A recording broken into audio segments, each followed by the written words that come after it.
지난주 설교 기억 안 나시죠? 네. 지지난주 설교는 더 기억이 안 나시죠? 그래서 잠깐 좀 짚어보도록 하겠습니다. 우리 에스라 목사님이 에덴에 있는 동산 이야기를 해주셨습니다. 그 동산이 그냥 이렇게 하고 좋아, 여기 너무 좋아, 막 먹을 거 먹고 뭐 이런 곳인 줄 알았는데 그런 곳이 아니라 어떤 곳이었다고요? 하나님이 거하시는 곳. 그리고 에덴에 있는 동산은 하나님의 성전이었다는 사실을 기억하시기 바랍니다. 언제나 하나님은 늘 원하면 거니실 수 있는 곳이 에덴의 동산이었다는 사실을 기억하십시오. 그래서 하나님의 거니심은 하나님의 임재를 나타내고 있고 운영하고 다스리라는 하나님의 명령은 제사장으로서의 직분을 감당하라고 했다는 것을 기억하시기 바랍니다. 그래서 결론은 에덴 동산은 아담과 하와가 이렇게 좋아하고 있었던 곳이 아니라 하나님의 성전이었다는 사실을 꼭 기억하십시오. 지난주에 제가 다윗의 장막 이야기를 했습니다. 그러면서 성막에 대한 이야기도 해드렸어요. 성막의 구조와 어떻게 하나님께 나아가야 하는지 방법들을 말씀드렸습니다. 쉽지 않죠. 언약궤까지 나아가는 게 너무 쉽지 않고요. 누구나 다 갈 수 있는 곳이 아니라고 말씀드렸습니다. 대제사장만 1년에 한 번 갈 수 있었던 곳이었죠. 그런데 하나님이 다윗을 통해 희한한 텐트 하나를 만드셨죠. 네, 성소와 지성소 구분 아무것도 없이 덩그러니 언약궤만 있던 곳이 다윗의 장막이었다라고 말씀드렸습니다. 그래서 다윗의 장막의 핵심은 뭐라고요, 여러분? 하나님의 임재였다라고 말씀드렸습니다. 그 임재가 있었기 때문에 4,000명의 밴드들이 밴드 활동을 할 수 있었고요. 288명의 싱어와 찬양 인도자들이 24시간 365일 33년 동안 쉬지 않고 찬양을 할 수 있었습니다. 그렇다면 여러분 오늘 본문 말씀 먼저 함께 같이 읽어볼까요? 시편 27편 4절 말씀인데요. 함께 한번 읽어봅시다. 함께 읽겠습니다. 시작. 그것을 구하리니 곧 내가 내 평생에 여호와의 집에 살면서 여호와의 아름다움을 바라보며 그의 성전에서 사모하는 그것이라. 아멘.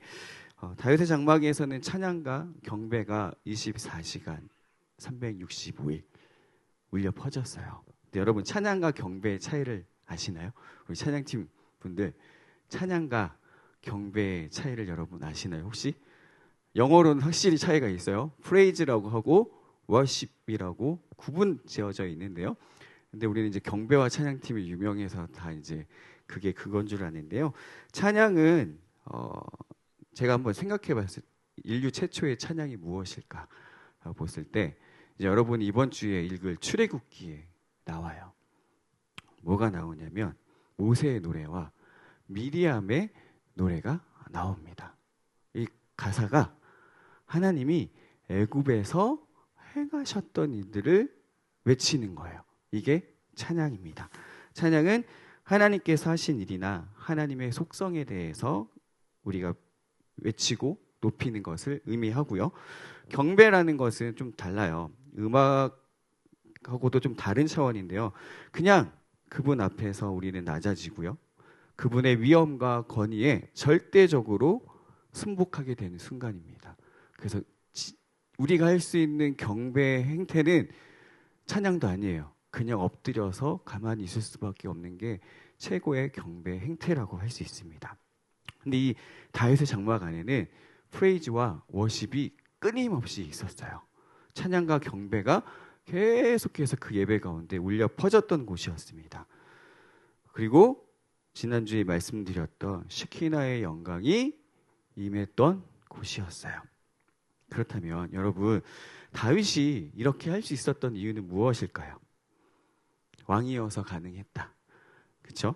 근데 왜 다윗은 다윗의 장막을 세웠을까요? 사실 다윗은 다윗의 장막을 세우고 싶어 하지 않았어요. 성전을 짓고 싶었습니다. 그래서 시편 132편 2절 5절에 보면 다윗이 얼마나 성전을 사모하는지가 잘 나오는데 우리 함께 한번 읽어볼까요? 시편 132편 2절에서 5절까지인데 좀 길지만 함께 읽어봅시다. 시작. 다윗이 주님께 맹세하고 야곱의 전능하신 분께 서약하기를 내가 내 집 장막에 들어가지 아니하며 내 침상에도 오르지 아니하며 눈을 붙이고 깊은 잠에 빠지지도 아니할 것이며 눈꺼풀에 얕은 잠도 들지 못하게 하겠습니다. 주님께서 계실 장막을 마련할 때까지 야곱의 전능하신 분이 계실 곳을 찾아낼 때까지 그렇게 하겠습니다 하였습니다. 아멘. 다윗은 하나님의 집을 너무너무 짓고 싶었어요. 하나님이 거하시는 집을 너무 짓고 싶었습니다. 그래서 자신이 궁전이 지어졌을 때 너무 마음이 힘들었어요. 하나님의 집이 없어서.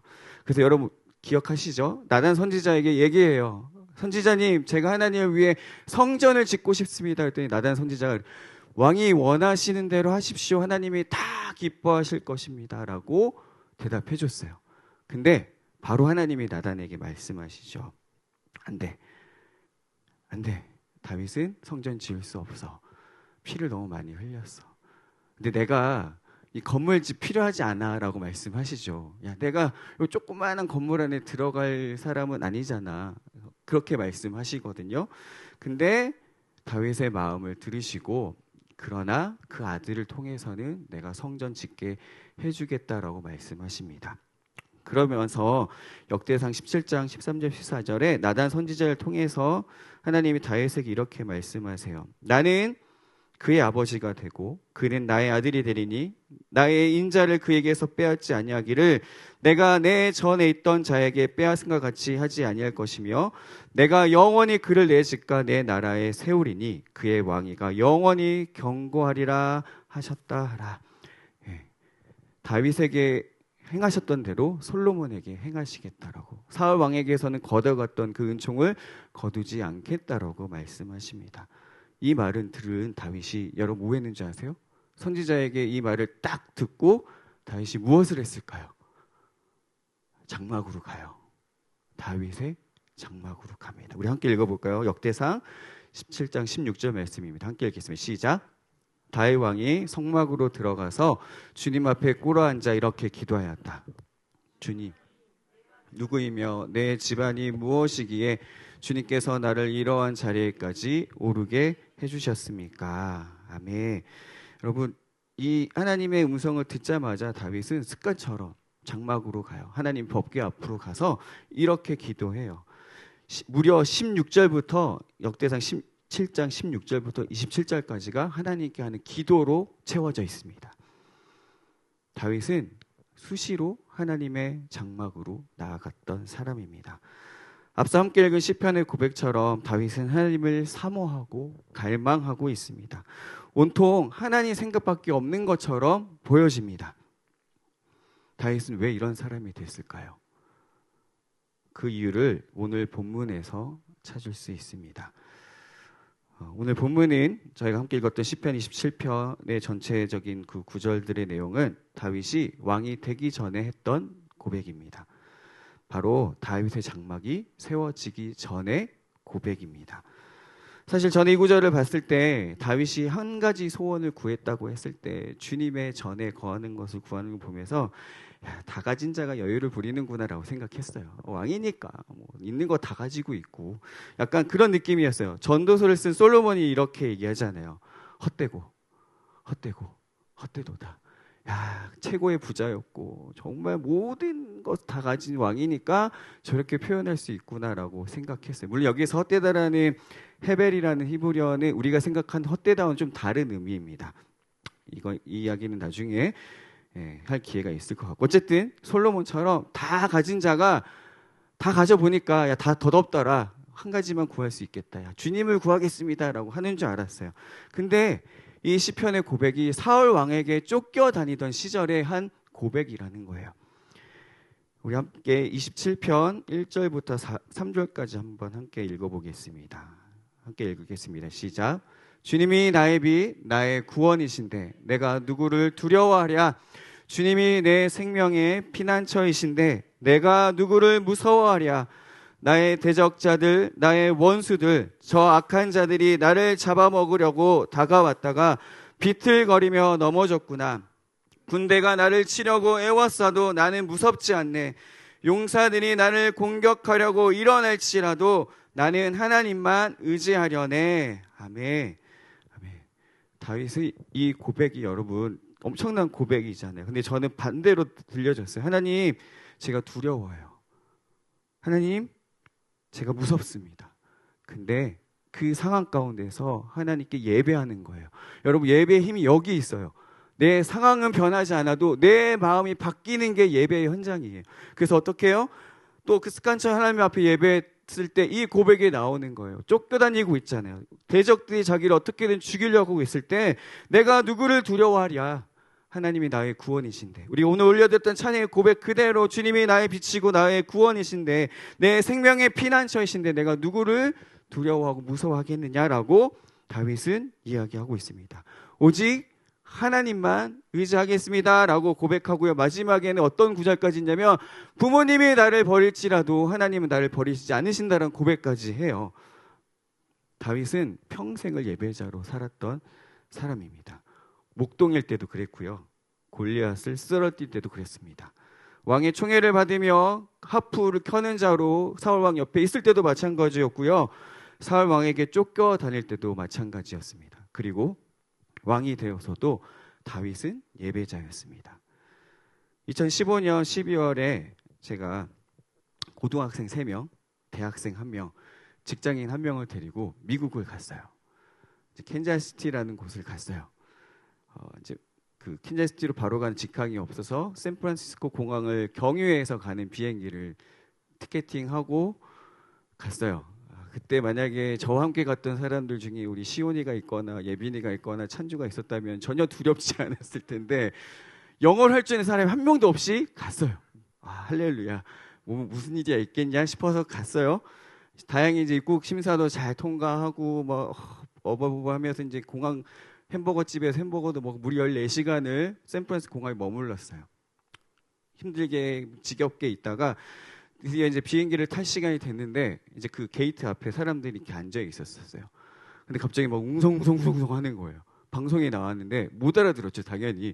막 이러면서 뭐라고 막 하면서 사람들이 다 자리에 일어나더니 어디를 가요? 뭔가 있다. 나머지 청년들 중고생들은 다 그냥 멀뚱멀뚱 이제 졸려가지고 있는데 저만 이제 신경 곤두 세우고 무슨 일이죠? 막 게이트 창구로 갔는데 Excuse me, what's the problem? 막 이렇게 했더니 어디 나라 사람이냐? 저 한국 사람인데 나 영어 정말 못해요. 그랬더니 이분이 구글 번역기로 영어로 했더니 대충 번역이 됐어요. 비행기가 토네이도로 해서 결항이 됐으니까 티켓을 바꿔야 되고 오늘 밤에 잘 호텔을 잡아야 된다는 그런 내용이었어요. 머리가 하얘졌어요. 영어를 못하잖아요. 티켓 바꾸는 것도 문제고 호텔을 어떻게 예약해요? 그때는 지금처럼 번역기가 잘 나오던 때도 아니었어요. 겨우 이제 막 아이폰 막 이런 거 들고 다닐 때잖아요. 주여, 막 부랴부랴 막 사람들 쫓아서 막 갔어요. 애들은 뭐 그냥 저만 똘레똘레 따라오는 거죠. 계속 기도했어요. 주님 살려주세요. 주님 살려주세요. 어떡합니까 주님? 여기서 우리 미아되면 큰일 납니다. 우리 저기 캔자스시티 가야 되는데 주님 살려주세요. 막 이제 두려워하면서 뭐 계속 속으로 기도하면서 가고 있었어요. 이제 딱 줄을 서 있었죠. 이제 표를 바꾸는 창구였어요. 뒤에서 소리가 들리는 거예요. 아이들 떠드는 소리가. 근데 한국어로 떠드네. 이렇게 이게 뒤를 돌아봤어요. 근데 아버지는 미국 분이셨고 어머니가 한국 분인 가정이었어요. 주님 감사합니다. 갔어요. 그 어머니에게 한국 분이세요? 네. 무슨 일? 저희가 사실 이렇게 돼가지고 비행기가 캔슬됐는데 저 진짜 영어 한마디도 못하고요. 여기 있는데 영어 하나도 할 줄 모르는데 좀 도와주세요 했더니 이분 남편분이 탁 와가지고 다 해줬어요. 비행기 다음 날 비어있는 다 같이 탈 수 있는 비어있는 시간으로 바꿔줬어요. 그거는 무료로 해줬는데 호텔은 이제 저희가 비용을 지불해야 되는데 호텔도 그분이 예약을 해줬어요. 이제 저희가 비용을 지불하는 걸로 공항 근처에는 인이었어요. 와 할렐루야죠. 정말 미아되지 않고 이제 다음 날 비행기를 타고 캔자스시티를 갔어요. 그곳에 간 이유는 매년 12월 28, 29, 30, 31일 3박 4일 동안 캔자스시티에 있는 그 컨벤션 홀에서 원띵 컨퍼런스라는 집회가 있었어요. 오늘 제목처럼 원띵이에요. 주제가. 그 컨퍼런스를 참여하기 위해서 청년들을 그 먼 타지까지 끌고 갔던 거예요. 그곳에 3박 4일 일정 중에 2박 3일 남은 2박 첫날은 이제 비행기가 결항돼서 못 갔잖아요. 갔습니다.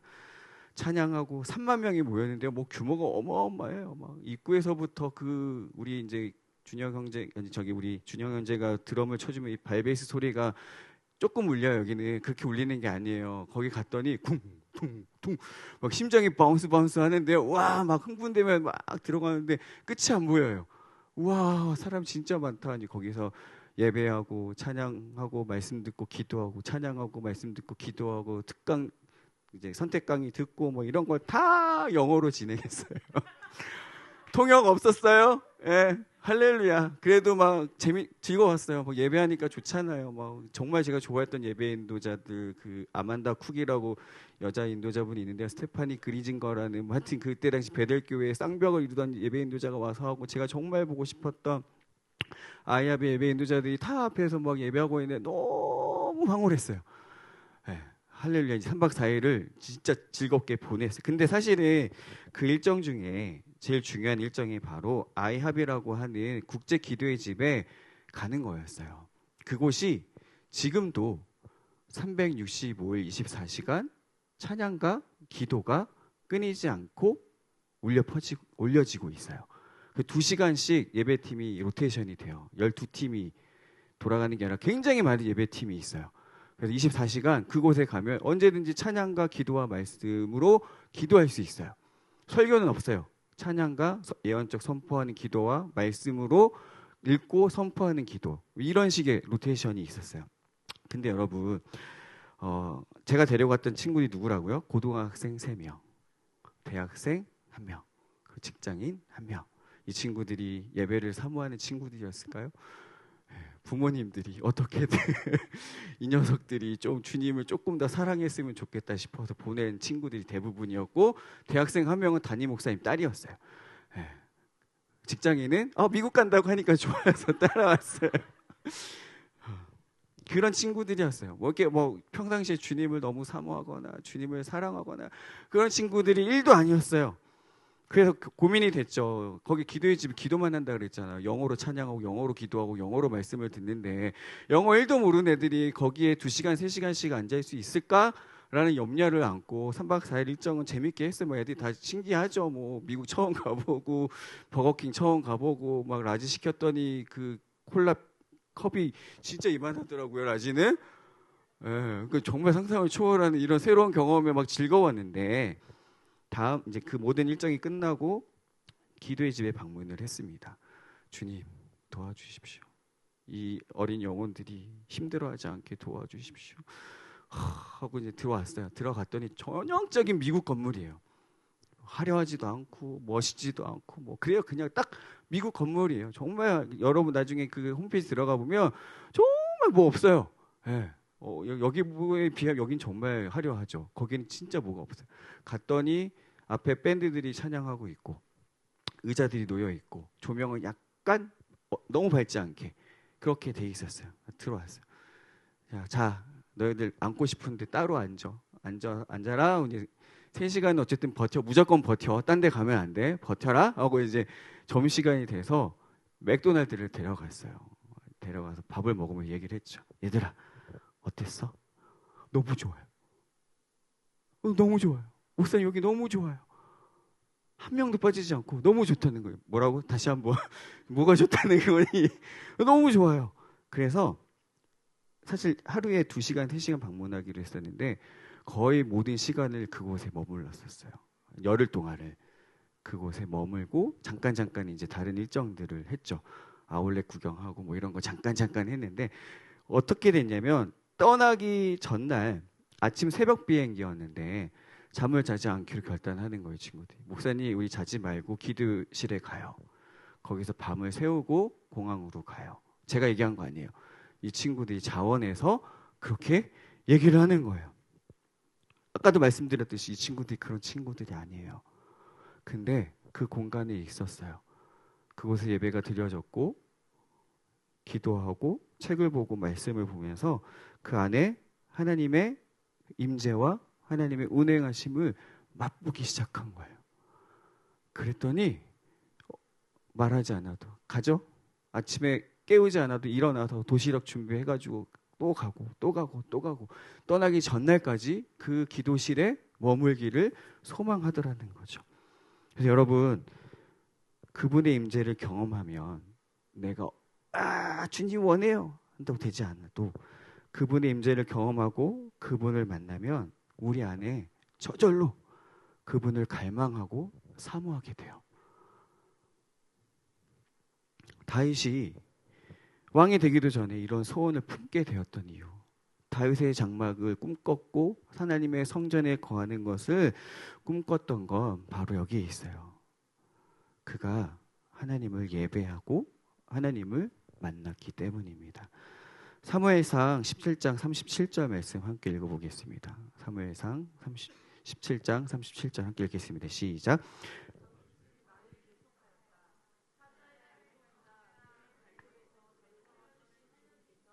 저 블레셋 사람의 손에서도 틀림없이 저를 살려주실 것입니다. 그제서야 사울이 다윗에게 허락하였다. 그렇다면 나가도 좋다. 주님께서 너와 함께 계시길 바란다. 너무나도 유명한 말씀이에요. 다윗이 겨우 소년 다윗이 많게 잡아도 13살, 맥시멈 정말 많이 잡으면 13살, 더 어릴 수도 있어요. 그 어린 다윗이 골리앗 앞에서 벌벌벌벌 떨고 있는 이스라엘 진 앞에서 사울 왕에게 이렇게 얘기하는 거예요. 사자의 발톱이나 고모의 발톱에 저를 살려주신 주님께서 저들에게서도 저를 살려주실 것입니다. 그는 삶의 자리에서 우리 오늘 올려드렸던 그 찬양대로 예배를 드렸던 사람입니다. 목동일 때 그가 그냥 양을 치지 않았어요. 하나님을 경험했어요. 하나님의 강력하심과 전능하심을 경험했던 예배자였어요. 그래서 그는 주님을 사모하게 됐어요. 주님의 집을 사모하게 됐어요. 딱 한 가지 소원만 구할 수 있다면 다른 거 필요 없어요. 주님, 저는 주님의 전에 거하고 싶다는 이 원띵이라고 얘기하는 이 말을 할 수 있었던 것이 다윗이 그런 예배자였기 때문에 가능한 이야기였습니다. 어떠한 상황에서도 주님을 바라볼 수 있었던 것은 다윗이 하나님과 매우 친밀한 관계에 있었기 때문이에요. 친밀함은 그냥 생기지 않습니다. 주님 저에게 친밀해져 주세요 라고 한다고 친밀해지지 않아요. 제가 여러분과 시간을 들여 만나고 여러분들과 이야기하고 이런저런 것들을 함께 경험하면서 생기는 것이 친밀함이에요. 하나님과도 마찬가지입니다. 하나님과 많은 시간을 함께한 사람일수록 하나님을 더 갈망할 수밖에 없어요. 하나님의 경험을 많이 했던 사람일수록 하나님의 경험을 더 원할 수밖에 없어요. 그래서 하나님을 알아가면 알아갈수록 하나님을 더 알고 싶어진다라고 하는 겁니다. 그래서 우리에게 다윗의 장막이 회복돼야 될 이유가 여기에 있는 것입니다. 우리가 주님 앞에 나아가기를 예배의 자리를 사모해야 하고 내가 있는 삶의 자리에 예배하기를 힘써야 하는 이유가 바로 여기에 있어요. 앞서 나눴던 그 고등학생 3명과 청년들의 지금 삶은 어떨까요? 제가 그때 얘네들이 너무 은혜를 받아서 고등학생 2명에게 야, 너의 고등학교 수능 보고 다 일로 와. 여기 대학교로 가라고 건면을 했어요. 그 친구들도 좋다고 했어요. 야, 한국에서 이상한 그냥 그렇고 그런 대학 다닐 바에는 그냥 여기 와서 공부해. 매일 기도의 집에 머물며 하나님의 지혜와 계시를 받으면 너무 좋겠다라고 했는데 안 갔어요. 안 가고 그저 그런 대학을 갔고요. 정말 그저 그런 대학을 갔고요. 그 전공과 전혀 상관없는 일을 지금 하고 있고 한 친구는 정말 안타깝지만 신앙이 좀 멀어졌어요. 멀어진 친구도 있어요. 또 그 외에 가까운 친구도 있어요. 그러면 반대로 저는 그때보다 더 하나님을 갈망하고 사모하고 하나님 한 분만 구하고 있을까요? 그럴까요, 여러분? 네. 직업적인 목사 이전에 한 사람의 예배자로서 저는 그때보다 지금이 더 나은 예배자가 되었다라고 고백할 수 있습니다. 열정적으로 하나님을 사랑하기에는 여러 가지 제약이 있어요. 그때보다 더 힘들어요. 사실 주님께 집중하기 쉽지 않아요. 주님만 바라보기 쉽지 않지만 그럼에도 주어진 시간에 최선을 다해서 하나님 위해 살아가 보려고 애를 쓰고 있거든요. 근데 그렇게 살아가 보니까 놀라운 것을 발견하게 됩니다. 나의 애씀보다 나를 향한 하나님의 열심이 더 크다라는 것을 알게 되었어요. 내가 해야지, 나 기도해야지, 말씀 읽어야지, 주님 내가 그래도 젖병을 닦으면서도 주님을 생각하고 기도하고 기저귀를 갈면서도 이렇게 하고 청소를 하면서 주님을 찾아야지 하지만 내가 그렇게 애쓴다고 얘기하고 있었지만 그것보다 더 하나님의 열심이 나를 사로잡고 있다는 것을 알게 되었어요. 여러분을 향한 제 마음이 조금씩 불타오르고 있습니다. 여러분과 시간을 보낼수록 또 여러분과 함께 예배할수록 여러분을 향한 하나님의 마음이 제 안에 부어지고 있어요. 이게 제가 이제 푸른나무 청년부를 맡게 됐습니다. 주님 부어주세요.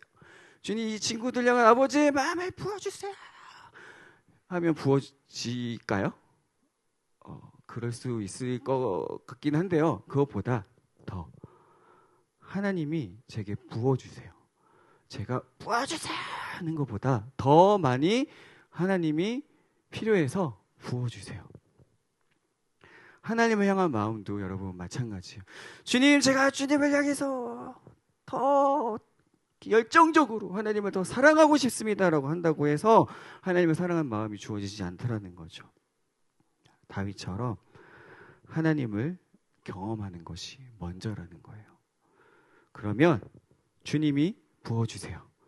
주님이 채워주십니다. 주님이 나보다 더 많이 나를 사랑하고 계시고 나보다 더 많이 여러분을 사랑한다는 걸 알게 돼요. 그 사랑이 나를 변화시키고 우리를 변화시킬 수 있습니다. 그리고 그 사랑으로 우리 공동체가 바꿔질 거로 저는 확신합니다. 여러분 경험해보고 싶지 않으세요? 저 아이합 갈까요? 아니요, 그거 말고요. 걔네들 지금 아니라니까요. 그때는 좋아요. 너무 좋아요. 여러분 보통 이제 집회 가서 사람들이 그래요. 막 초청해요. 여러분 결단하십시오. 여러분 마음에 하나님을 모셔드리게 결단하십시오라고 하면 막 마음이 움찔움찔해. 예, 주님 제가 결단합니다 할 수 있어요. 근데 어느새 식어버린 나를 마주하게 돼요. 2015년에 거기서 그렇게 하나님 뜨겁게 경험했던 그 청년들이 왜 지금은 그 주님을 그렇게 뜨겁게 사랑하지 않게 됐고 오히려 떠났냐는 거죠. 괜찮아요, 여러분. 아이합 가지 않아도 괜찮아요. 근데 내 안에 지금 그런 열정도 없고 그런 서원하는 마음이 없어도 괜찮아요. 하나님이 보여주시면 모든 게 끝납니다. 하나님이 하시면 done이에요. 현재 완료형이에요. 언제부터? 그때부터 영원까지. 한글에는 없어요. 그렇죠? 현재 완료 시제가 없어요. done이에요. 하나님이 하시면 끝나요. 멈출 수 없어요. 그때 되면 여러분 누가 뜯어 말려도 말릴 수 없어요. 내가 주님을 향한 이 열심, 열정은 다윗을 누가 말렸어요? 하갈이 말렸어요? 아니면 그 부인 미갈이 말렸어요? 아무도 못 말렸어요. 그렇게 돼요. 하나님이 하시면. 제가 아메리카노 커피를 처음 마셨던 때가 기억이 나요. 20대 초반이었습니다. 그때는 스타벅스 이런 거 없었어요. 그냥 동네 카페테리아 같은 게 있었어요.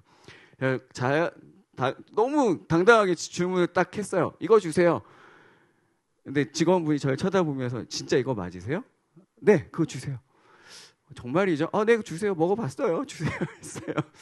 근데 저는 아메리카노를 시킨 줄 알았는데 조그마한 잔이 나오는 거예요. 에스프레소가 나왔어요. 주여. 죄송합니다. 뜨거운 물 갖다 네. 근데 그때 먹었던 아메리카노가 그렇게 맛이 없을 수가 없어요. 처음 먹었던 그 아메리카노 맛이 너무 맛이 없어서 그 뒤로 저는 아메리카노는 쳐다도 안 봤어요. 이거 왜 먹어? 이건 독약보다 더 한약보다 더 쓰구나 라는 생각이 들었어요. 그러다가 아직도 기억나요. 2006년 여름에 강남역 옆에 있는 커피빈에서 누군가가 저에게 아이스 무슨 커피를 시켜줬어요. 뭐 드실래요? 저 잘 모르니까 알아서 시켜주세요 했어요. 그때 제가 알아서 시켜드릴게요 해서 이제 시켜서 갖다 줬어요. 탁 먹었는데 우와 너무 맛있는 거예요. 너무 맛있어. 그게 뭘까요, 여러분? 아이스 바닐라 라떼였어요. 너무 맛있었어요. 야, 이렇게 맛있는 커피가 있구나. 와, 이거 이름이 뭐예요? 아이스 바닐라 라떼. 근데 여러분 이것보다 더 맛있는 거 있는 거 아시죠? 카라멜 마키아토가 훨씬 더 맛있어요. 커피비는 카라멜 마키아토가 정말 맛있어요. 네. 여러분 그렇게 커피 맛을 알아가기 시작했어요. 그리고 카페 라떼의 맛을 알아가기 시작합니다. 맛있어요, 카페 라떼. 근데 지금 저는 뭘 마실까요? 안 마셔요.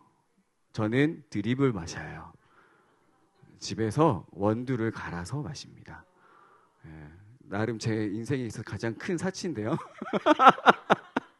사치가 아니긴 해. 사실 커피숍 가는 것보다 싸요. 원두를 이렇게 구매해서 먹으면. 저희 아내 덕분에 제가 드립 커피를 알게 됐어요. 그 향과 그 커피 원두가 본연이 주는 그 갈았을 때부터 나오는 그 향이 주는 그 있어요. 그리고 이제 내렸을 때 올라오는 그 향과 마셨을 때 느껴지는 그 식감과 산미와 뭐 제가 그렇게까지 전문가는 아니지만 제가 여러분 이 얘기를 왜 하냐면요. 맛보아 경험하여 알면 이제 뭘 못 마셔요? 싸구려 커피 저는 못 마셔요. 장기하는 싸구려 커피를 마시지만 저는 싸구려 커피를 못 마십니다. 이제 안 마십니다. 드립이 맛있는 걸 아니까요. 그리고 어떤 원두가 맛있는지를 아니까요. 여러분 비싼 원두가 맛있습니다. 네, 이건 어쩔 수 없는 것 같아요. 그런 것처럼 여러분 하나님의 임재를 경험하기 시작해서 더 깊은 임재, 더 깊은 은혜, 더 깊은 사랑 이게 뭔가 더해지는 뭔가를 여러분이 경험에 맛보게 되면 끝나는 거예요. 정말 그걸로 게임 끝나는 거예요. 그리고는 알게 됩니다, 여러분. 그분 없이 나는 살 수 없다는 거. 그래서 다윗처럼 구할 수 있는 거예요. 내가 한 가지 소원을 구하겠습니다. 주님의 아름다움을 바라보며 주님 한 분만을 구하겠습니다.